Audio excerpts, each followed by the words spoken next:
എൻ്റെ മുഖത്തെ രോമകൂപങ്ങളെ ഞാൻ എങ്ങനെ ഡീൽ ചെയ്യുന്നു എന്ന് കാണിക്കുന്ന വീഡിയോ ആണിത്. പിന്നെ ഇതെൻ്റെ വസന്തകാല ഓർമ്മകളാണ്. ഈ സമയത്ത് ഡെലിവറിക്ക് ശേഷം പിന്നെ രോമം പോയിട്ട് അപ്പിടാൻ പോലും സമയമില്ല ഗൈസ്.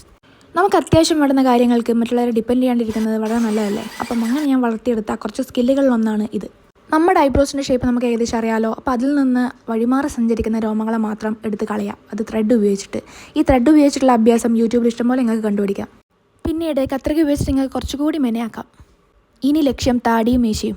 ആദ്യം തന്നെ കൂട്ടത്തിൽ കുറച്ച് തടിയും വണ്ണമുള്ള സാധനത്തിനൊക്കെ നമുക്ക് പ്ലക്കർ ഉപയോഗിച്ചിട്ട് പ്ലക്ക് ചെയ്ത് കളയണം. ഇതിലൊരു മിസ്റ്റേക്ക് ഉണ്ട്. ആദ്യം തന്നെ അലോവേറ ജെല്ലെടുത്തിട്ട് പൂശാൻ പാടില്ല. പ്ലക്ക് ചെയ്ത് കഴിഞ്ഞിട്ട് വേണം അലോവേറ ജെല്ലെടുത്ത് പൂശാനും പിന്നെ അത് വടിച്ചെടുക്കാനും. നീ പാർലർ തീരെ പോകാറില്ലേന്ന് ചോദിച്ചാൽ പോകാറുണ്ട്. അത്രക്കും മെനക്കൊക്കെ പോകേണ്ട പരിപാടിയാണെങ്കിൽ ഞാൻ പാർലർ വിസിറ്റ് ചെയ്യും, അല്ലെങ്കിൽ ഇങ്ങനെയൊക്കെ ഒന്ന് അഡ്ജസ്റ്റ് ചെയ്യും. നമ്മൾ കുറച്ച് നേരമായി നമ്മളുടെ സ്കിന്നിനെ വല്ലാണ്ട് ഇറിറ്റേറ്റ് ചെയ്യുന്നില്ലേ, അപ്പോൾ അതിനെ ഒന്ന് കാം ഡൗൺ ചെയ്യാൻ നമുക്കൊരു ടോണർ ഇട്ട് കൊടുക്കാം. എൻ്റെ കൊച്ചിൻ്റെ ബാക്ക്ഗ്രൗണ്ട് മ്യൂസിക് എങ്ങനെയുണ്ട്? ഇനി സ്മൂത്തും ക്ലീനുമായിട്ടുള്ള മുഖം